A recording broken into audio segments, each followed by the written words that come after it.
هل أتاك حديث الغاشية وجوه يومئذ خاشعة عاملة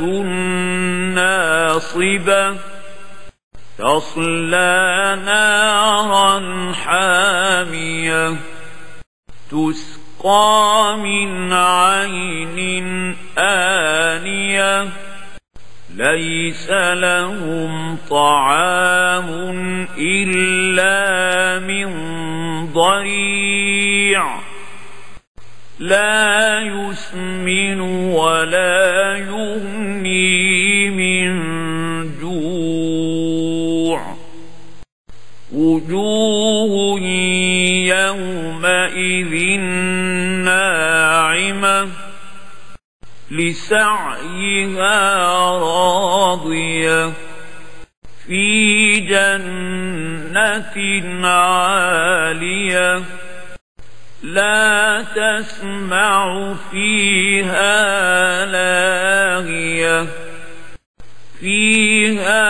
عين جارية فيها سرر مرفوعة وأكواب موضوعة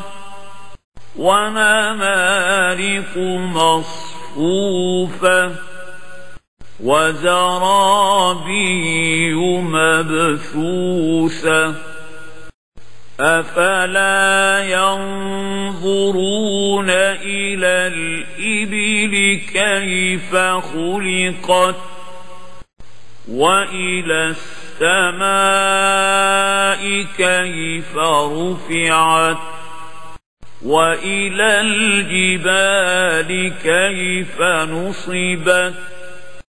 وإلى الأرض كيف سطحت فذكر إنما أنت مذكر لست عليهم بمسيطر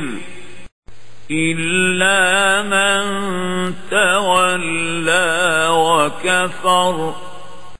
فيعذبه الله العذاب الأكبر